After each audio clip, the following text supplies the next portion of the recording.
gather at the occasion of the 51st Annual Conference of Indian Society of International Law, and we have with us dignitaries on the dais.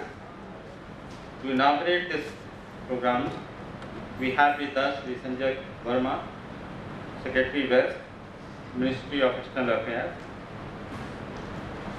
and we have with us Dr. Kamli, Secretary General, Asian African Legal Consultative Organization, and will be joined by with these two dignitaries, our President Sri Praveen S. Parikh and Sri Narendra Singh, Secretary General of Indian Society of International Law. I invite all the dignitaries on the dais and to light the lamp to inaugurate the 51st Annual Conference of the Indian Society.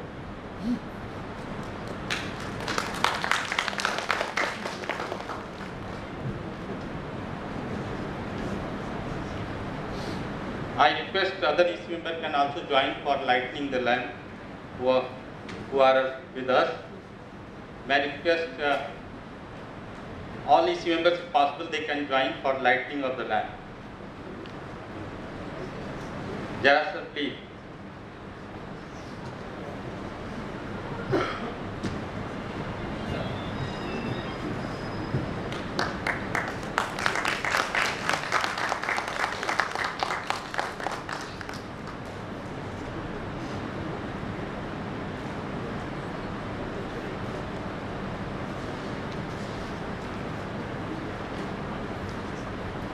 Thank you, sir.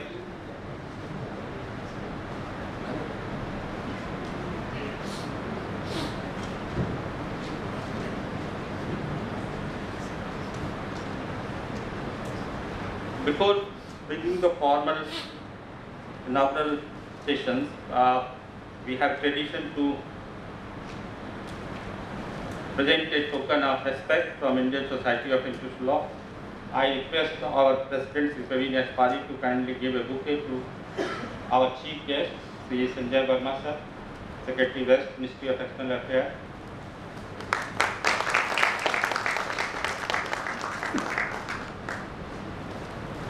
I also request our Secretary General, Sri Narendra Singh, to give a token of respect and honor to our guest of honor for today's occasion, Dr. Kamli.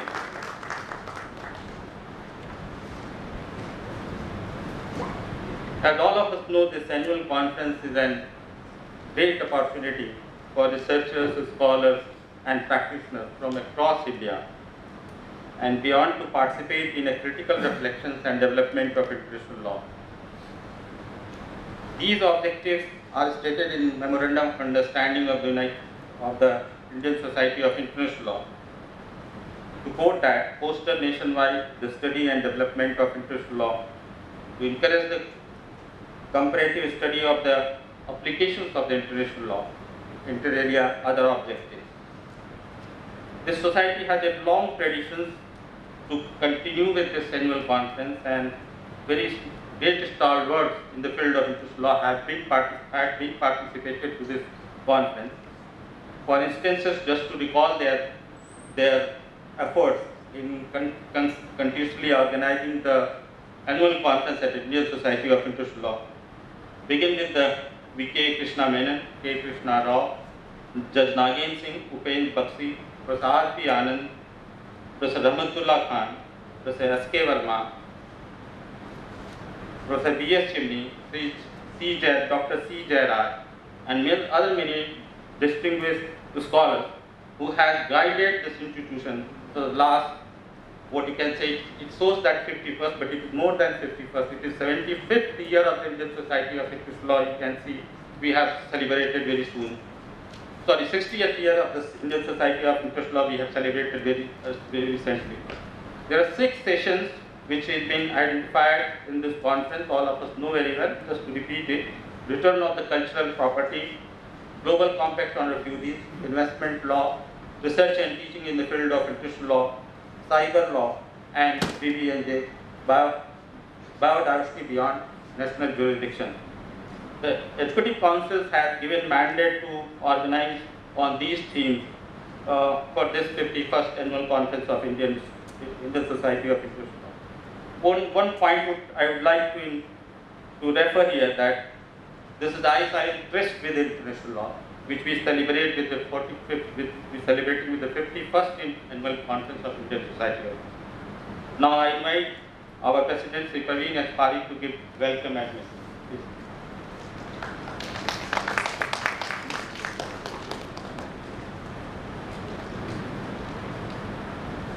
His Excellency Dr. Kamalin, Sri Sanjay Verma, Secretary General, and my dear friends and colleagues and members of the ISIL.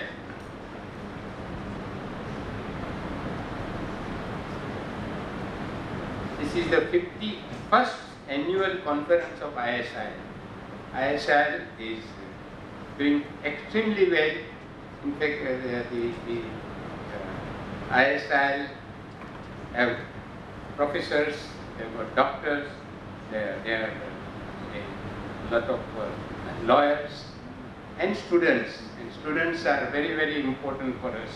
In fact, we have a lot of students for various topics we are taught, and in this lots of people are interested to be students, including those who are quite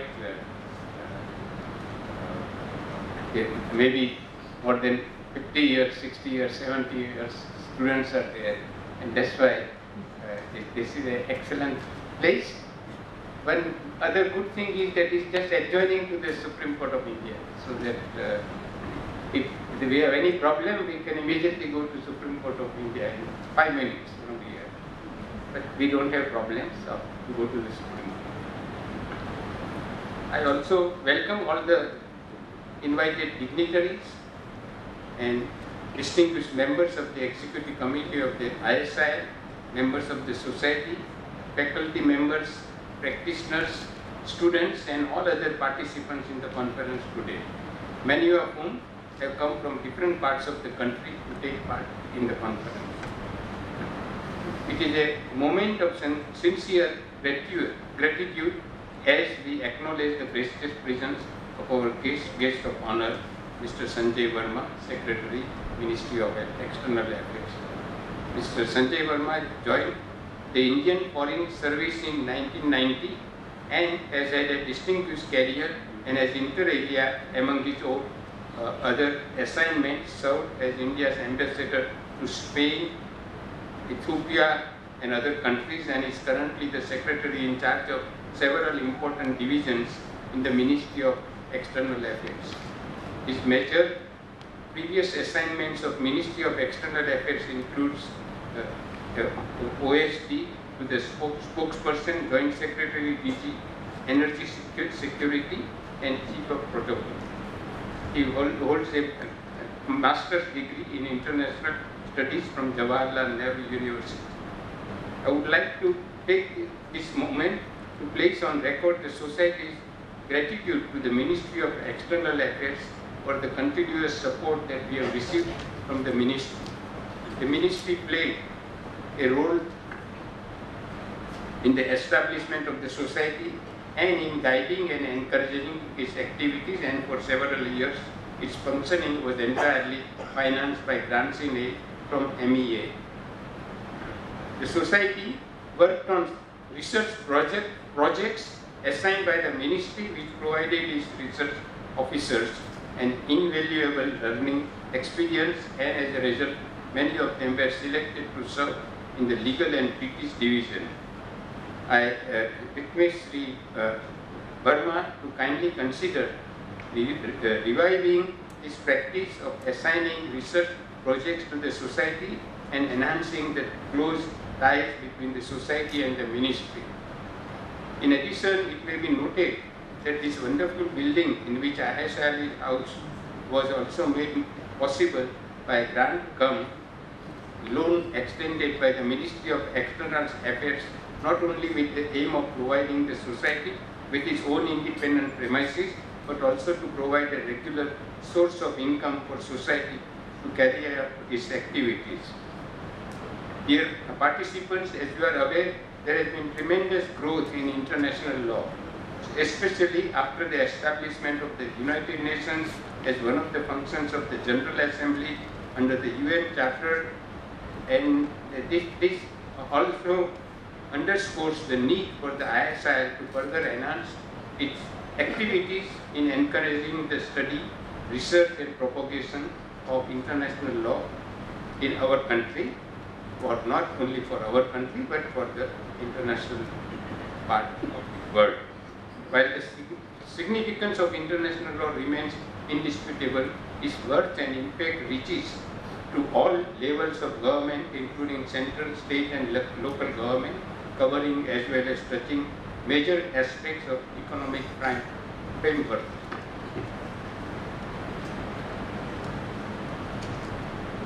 The teaching wing of the society was founded in October 1964 to further the objective dissemination of knowledge of international law. And the teaching and students are both very young and old. But of course, anyone who comes to ISIL are never old, because you keep on working and you will keep on thinking. Today we all have gathered here for the inauguration of the 51st annual conference of ISIL. This conference will be held from 1st to 3rd September, and the important themes to be discussed is law of sea, return of cultural property, international investment law, global compact on refugees, law and technology, international law teaching and research in India. All the mentioned of themes of the conferences are of contemporary relevance, and we hope to have a simultaneous exchange of views. I thank Mr. Sanjay Verma and all other guests and participants for various fields of their precious presence at the inaugural session. Thank you very much.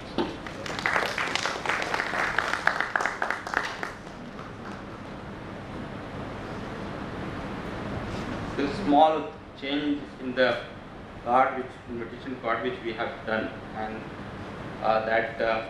as it was expected that Honorable Justice Supreme Court of India will inaugurate the card, but we get the support from the ALCO regularly, and so we requested at very short notice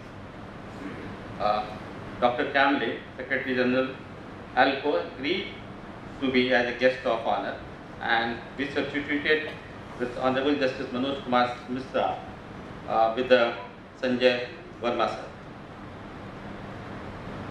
Honorable Justice Manoj Misra sir has asked us to share his message with all of the participants, and I would like to read that his one-page message.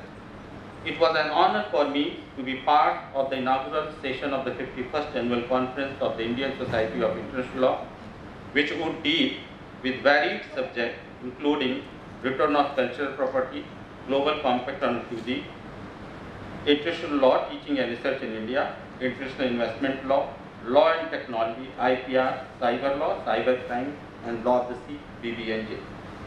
However, as I am indisposed, I have been deprived of the pleasure of being with you on this occasion. It is indeed a matter of great pride for the ISIL that many distinguished experts of international law will be attending and participating in the conference, and their active participation would go a long way in making the conference a great success. International law plays a crucial role in fostering cooperation, maintaining peace, and promoting justice among nations. I am sure that this conference will serve as a platform to strengthen understanding, exchange perspectives, and to forge collaborative efforts to address contemporary challenges faced by the global community. I hope that the meaningful deliberations in the conference will prove extremely useful to the participants and will also strengthen our justice delivery system. My best wishes to all participants, and I wish Sri Praveen H. Parekh, President, and Sri Narendra Singh, Secretary General, that I, along with the ISIL, 51st Annual Conference, a great grand success. With this late message, his two interns are also present in the gathering. I would like to extend to vote our thanks for this message to Honorable Justice Manoj Mishra. Now,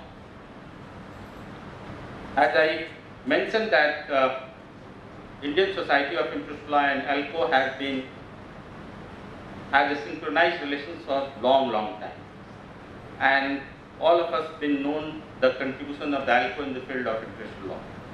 This organization, which is primarily work on the topics identified for the ILC debates, and they have been putting perspective from Asian African states on all these agendas of the ILC. And he is the fit person to be as a guest of honor for today's 51st occasion, and we really thankful to him for being with us for this occasion. I invite him to share his few thoughts on any aspect which he would like to share with the party. Please, sir. Most welcome.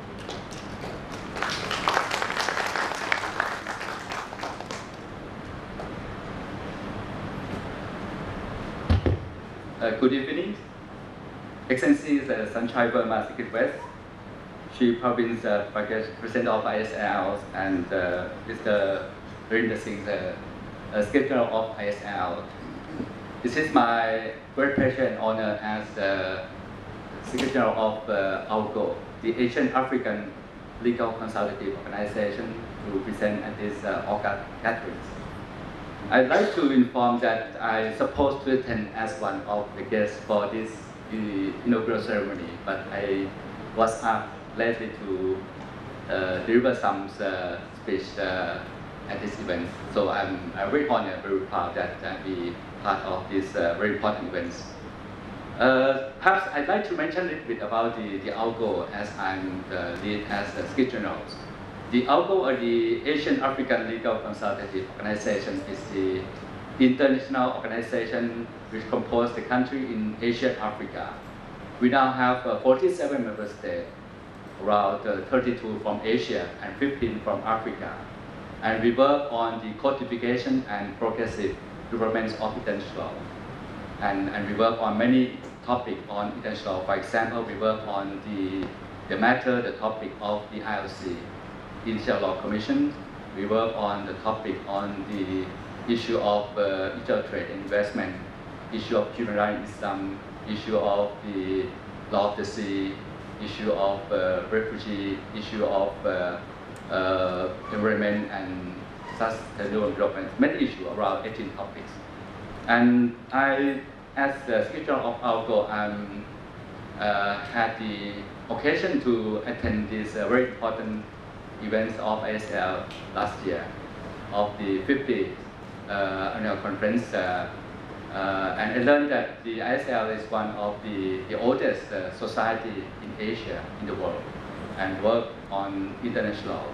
And in the past, it's a kind of custom that the ISL invites ST of ALCO to be part of these very important events, and we cooperate quite a long time.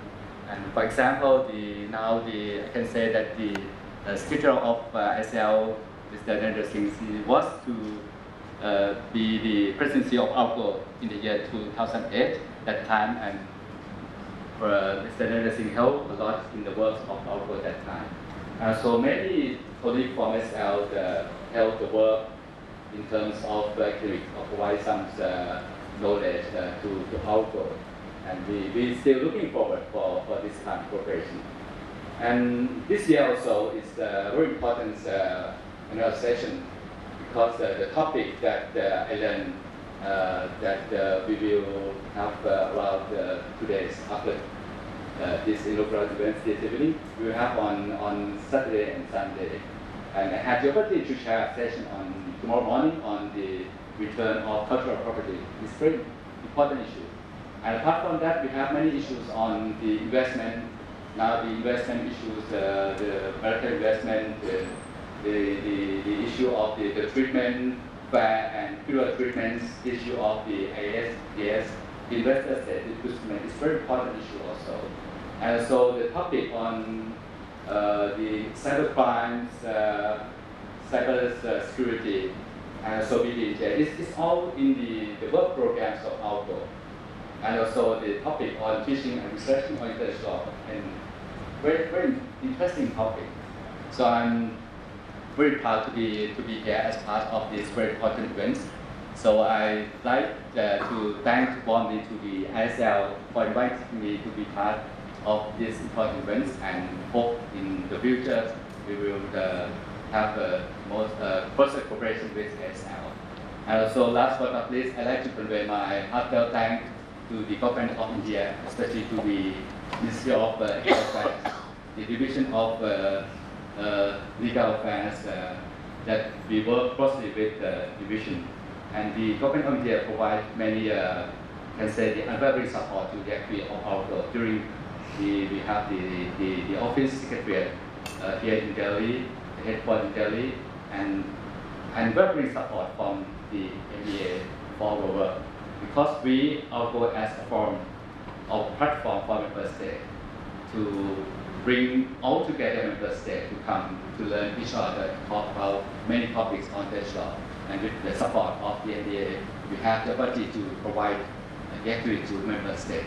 And this year also we have many activities with the NBA, especially for Division of Legal Affairs on some very important events as the conference on duty law.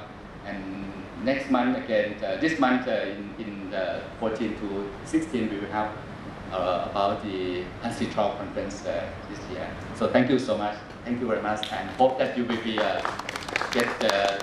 fruitful and successful this 51st organization of ISIL. Thank you very much. Thank you, sir. Sir has identified the topic which is chosen by this 51st conference is related with also work program type. So it is a really well designed program in the sum what our guest of honor has briefly told to us. Now I invite the chief guest for today's occasion, Sri Sanjay Verma, who had joined the Indian Foreign Service way back in 1990. He had several important assignments during his career. He served as ambassador to Spain and Andorra, ambassador to Ethiopia, Djibouti, and also ambassador to African Union. He was also Consul General Dubai and Counselor Economic and Commercial Indian Embassy with Belgium. He has been present at the Ministry of External Affairs, has included China Desk, AOSP to the spokesperson, Joint Secretary DG, Energy Secretary, and Chief of Protocol. With this brief introduction, I invite the Sanjay Verma sir to give inaugural address at the occasion of the 51st annual conference. And if you give a big round of applause for Sir.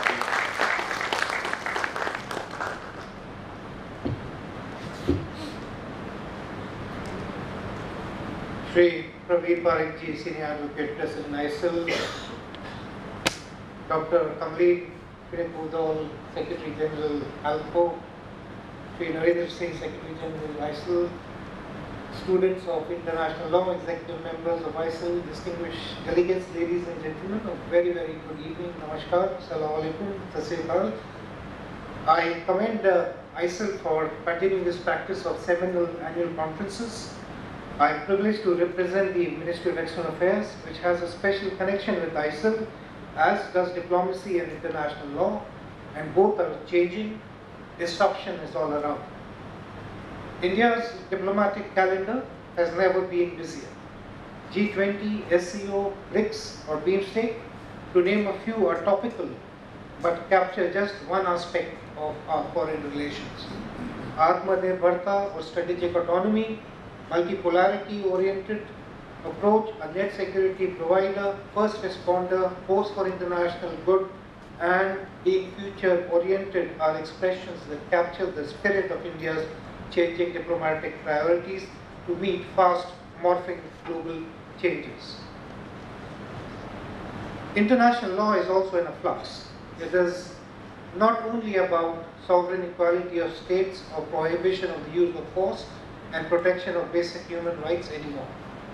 Challenges like international terrorism, transnational crimes, illicit drug and human trafficking, money laundering, climate change, cybercrime, corruption, health are the other mainstream concerns for the international community. International law now also has to deal with a digital and AI future. Distinguished delegates, today international law touches every aspect of human life. Due to the rapid technological advancements, the world has become smaller. This necessitates the need for finding common approaches to counter problems of environmental degradation, cross-border terrorism, international trade, human rights, and utilization of resources beyond national jurisdiction, culminating into international rules. No country can afford to ignore international law. Our contribution to the field of international law since independence is well known. India has made notable contributions to various aspects of international law, including international humanitarian law, law of treaties, diplomatic and foreign relations, foreign trade and shipping, as well as human rights, for substantial changes that have positively impacted the lives of our citizens as well as people across the world. Being about 1/6 of humanity and the largest functional democracy in the world, India believes in promotion of democratic values and processes. We have consistently played an important role in seeking international consensus to tackle major global challenges and foster international cooperation and collaboration. As a founder member of the United Nations, India supports the purpose and principles of the UN as embodied in its charter. India has made significant contributions to implementing the goals of the charter and the evolution of UN specialized programs and agencies. Ladies and gentlemen, over decades, India has urged the UN to play a more effective role in pursuing a more equitable international order and economic environment that is conducive to developing countries. India strongly advocates the process of reform and restructuring of the UN for it to be relevant to the need of its membership. Objective realities underscore the need for thoroughgoing and genuine UN reform. It is an organization that is over 7 decades old. Its membership has expanded by nearly 4 times since the charter was signed, and 2023 is not the same as 1945. India believes, and it is an increasing global trend of acknowledging, that no reform of the UN will be complete without the reform and expansion of the UN Security Council. It is essential that the Security Council is expanded in both the permanent and non-permanent categories. The inclusion of developing countries capable of global responsibilities will contribute to optimal decision making necessary to address the insecurities of developing countries. Emerging trends in international law suggests a drive for a break from the past in terms of dominance in rule setting. For instance, there are several schools of international law, whether you call it the liberal school, the institutionalism, the constructivism, or naturalism, or even positivism. But I think the idea which is important and critical is that of what is also known as the critical legal studies, or an effort, a movement that challenges the traditional legal theory and practice and instead offers new intellectual histories for the discipline. And the point I'm making here is, as a developing country, our perspective on international law may be complex, multifaceted and dynamic, but here there is a calling to protect our sovereignty and independence, and a time has come where we earlier were disadvantaged in the international system, maybe because of lack of resources or personnel, etc. But today there is, I think, increasing confidence in the country. There are resources, there is capacity, and here we need to look at not just mentioning that we need to balance economic growth and social and environmental concerns when dealing with international law situation. We need to rethink and create space for an Indian perspective and approach to challenge the traditional power structures that have dominated international law. a terrain where Indian diplomacy and our own international law stakeholders will have to combine abilities. Ladies and gentlemen, I'm happy to share that as part of our, and this is some of the activities we have done in terms of enhancing international law capacity building in our country. In context of the Azadi Ka Amrit Mahotsav, in recent months, the Ministry of External Affairs organized several events jointly with ALCO and the Rashtriya Raksha University. More than 200 diplomats attended the seminar on 7 decades of Indian Constitution, organized by the Ministry at the Parliament premises. The seminar provided an insight into our deep democratic values and traditions. When we assumed the presidency of ALCO, MEA organized a seminar on treaty law and practice to disseminate best practices and capacity building for Asian and African countries, with emphasis on enhancing the uptake of information and communication technology. Similarly, to commemorate India's presidency of UNDROIT General Assembly, a seminar on UNDROIT projects was held with domestic stakeholders to discuss UNDROIT's work in the development and harmonization of private international law. Distinguished delegates, let me now reflect some thoughts on the topics of this conference. India is party to the 1970 UNESCO Convention on Cultural Property, which is a pioneering international convention in the fight for cultural property. State parties to the Convention on Cultural Property recognize that illicit import, export and transfer of ownership of cultural property is one of the main causes of the impoverishment of cultural heritage of the country of origin of such a cultural property, and that international cooperation constitutes the most efficient means of protecting cultural property. Trafficked Indian antiquities from our past hold immense cultural and historical value for the people of India, reflecting their living heritage. The Government of India is actively working to retrieve stolen or trafficked Indian antiquities by entering into bilateral agreements with many countries. For example, last July, we were able to repatriate more than 100 trafficked antiquities from the USA. Ladies and gentlemen, international community is currently negotiating international instruments in diverse fields of international law. For instance, in the field of cyber law, countries are deeply concerned about the protection of data of its citizens, which is under attack by unknown non-state actors across the globe. In order to tackle this issue, we have concluded international cooperation agreements to prevent such attacks and safeguard the data of our citizens.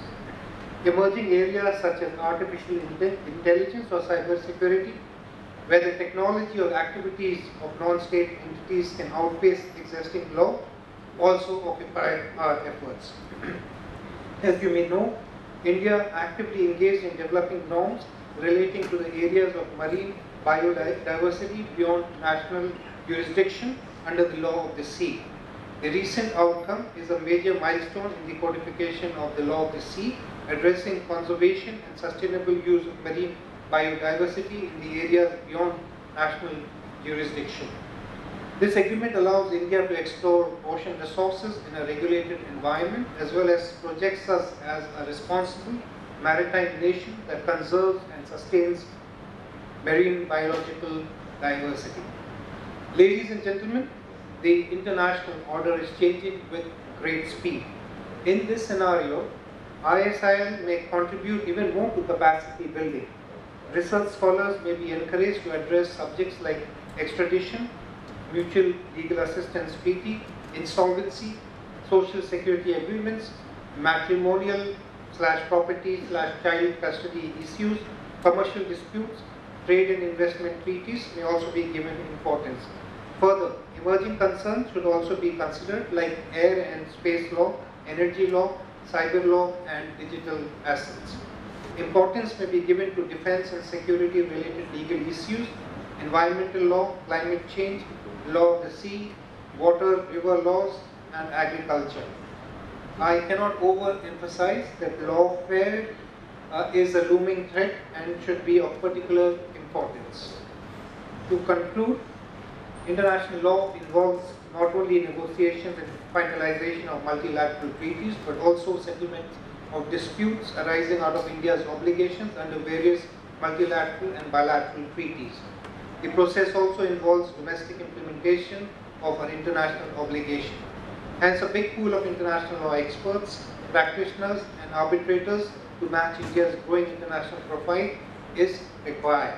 I am confident that India's Society of International Law, as in the past, will deliver. I am confident that ISIL's 51st annual conference will generate substantial discussions on the contemporary challenges of international law, and I wish your deliberations all success. May I also add a line that if you would have noticed, I think the government and particularly ministries, and I can speak on behalf of my ministry, Ministry of External Affairs, that we are an accessible ministry. We are very, very open-minded. We reach out to think tanks, civil society, academia, and I think a young diplomat or a bureaucrat of this era is a lot more open to embracing the knowledge and the expertise which lies outside governments, and that may not have been the case in the past, but in this fast-changing world and with so many changes happening across all domains, for anybody in the government to believe that they can be the master of the universe of knowledge or anticipate the future with surety and confidence for the benefit of the country is probably living in the last century. MEA is not. So I would urge that all of you in the audience, if you have ideas, suggestions on how we can enhance capacity in international law, MEA will meet you halfway. I thank the President of ISIL and the Secretary General and all of you for your attention. Thank you.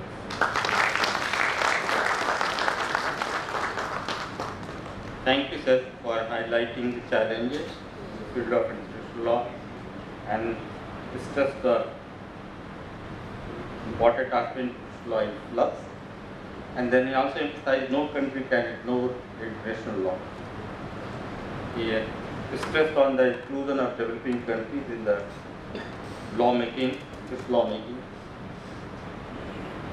He has summarized all 6 themes and set the tone for this 51st annual conference. So we are really thankful to sir for encouraging all participants and dignitaries to debate on this issue. Now I invite Sri Narendra Singh sir to give a formal vote of thanks.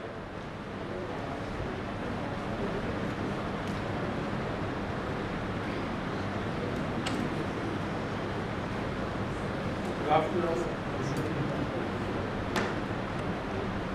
I thank Shri Sanjay Verma, Secretary, Ministry of External Affairs, for taking time from his busy schedule to come and address the Society at this 51st annual session of annual conference of the Society. I thank him also for the detail in which he has dealt with various issues which are going to be considered over the next 2 days and shared his ideas on these very important aspects. He has given us much food for thought, and I'm sure we will have a lot to deliberate on in our discussions during the conference. Mr. Verma has highlighted the fast-changing nature of international law and international relations and the challenges which international law faces, as well as highlighted several areas of concern, especially for India. These are all areas on which we as international lawyers need to work on and contribute to developing our country positions on this.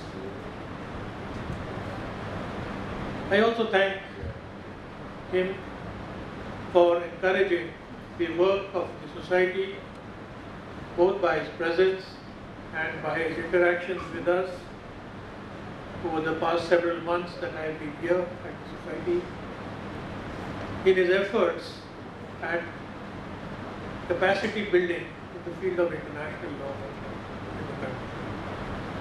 He has been discussing various ideas, various options as to how to achieve this particular objective, and he has referred to many of these during his inaugural address. We thank you, sir, for that. We also thank you, sir, for the continuous support which the ministry provides to the Indian Society of International Law in its activities, in its conferences and seminars, and also, as was highlighted by the President, Mr. Parikh, in giving us this place, this building from which the society functions.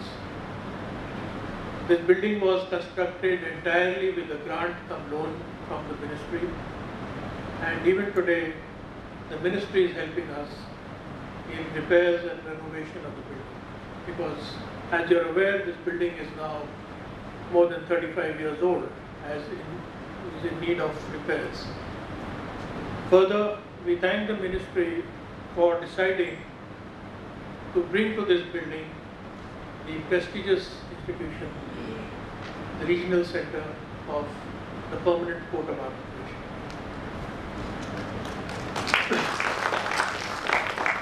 And I am particularly happy at this because as head of the Legal Entities Division, I negotiated the agreement with the PCA quite some time back.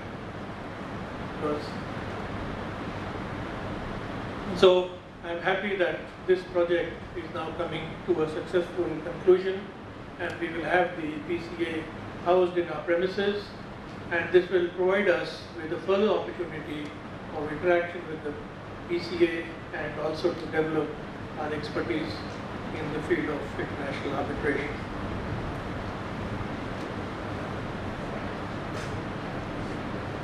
I also thank His Excellency Dr. Kamalini, Secretary General of the Asian African Legal Consultative Organization, for his presence and for gracing this occasion. He has been a regular participant at the conferences and seminars of the society ever since he has arrived in New Delhi, and we thank him for that and for agreeing at very short notice to step into the void left by Justice Mishra being unable to attend his conference due to his being unwell.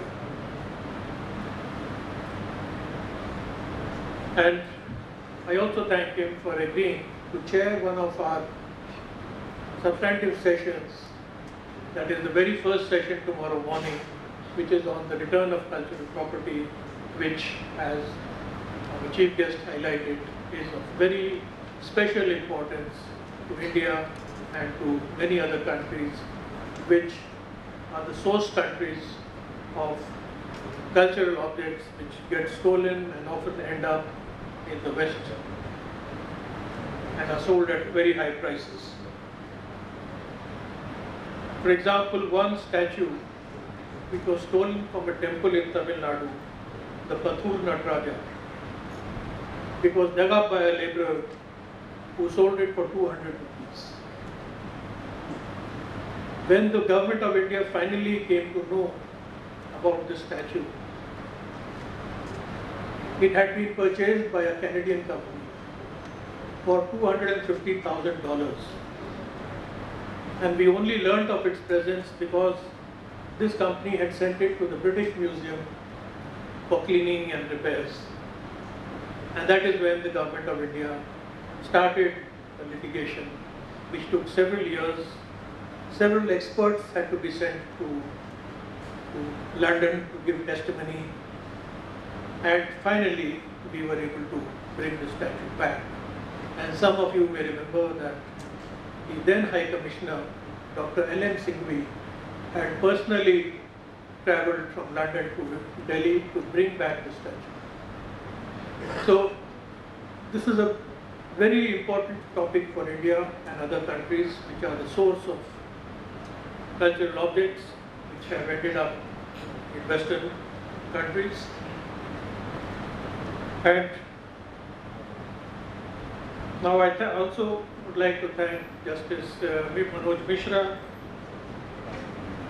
We miss his presence here, and we thank him for the message which he has sent for the success of our conference and our deliberations, and would like to wish him a speedy recovery. Now I thank our President, Mr. Parekh, Senior Advocate, for the time and effort he has devoted toward the planning of this 51st annual conference and for his guidance and encouragement. I also thank Ambassador Erickson, who is present here. He has been a constant participant, regular participant in all the activities of the society, and we greatly benefit from his presence and from hearing his views on all the various subjects of international law which form part of our discussions. I also thank the executive members, the members of the Executive Council of the Indian Society of International Law, all the members of the society, the staff members, the faculty members, teachers and students, and all other participants in this annual conference. We thank them for the interest they have taken and the effort they have made to personally come to attend the conference and to participate in the deliberations, even though they have the option of being online and just participating remotely. But so I thank them for making the effort to be personally present over here. So with that, I close my vote of thanks, and once again I thank everybody for being our guest, chief guest and guest of honor. And before closing, I would request the President to present the chief guest and the guest of honor with the latest volume of the Indian Journal of International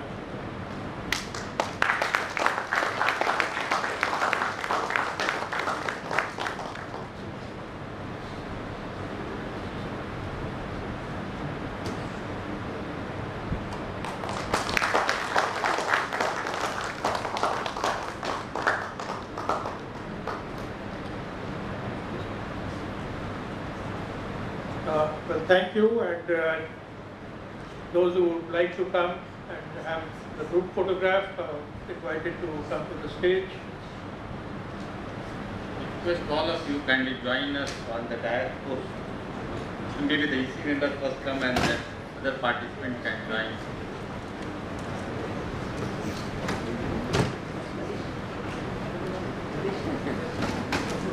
I request all the participants.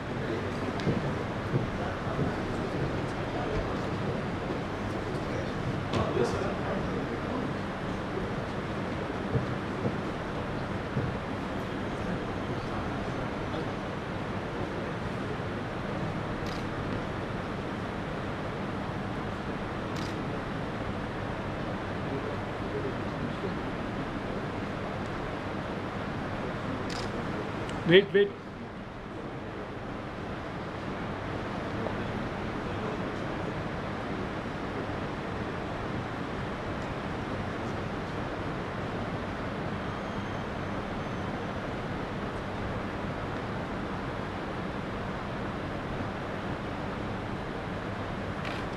Okay, thank you.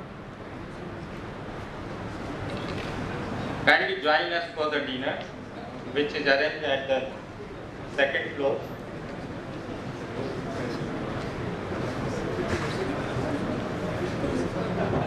Kindly join us for the dinner at the second floor.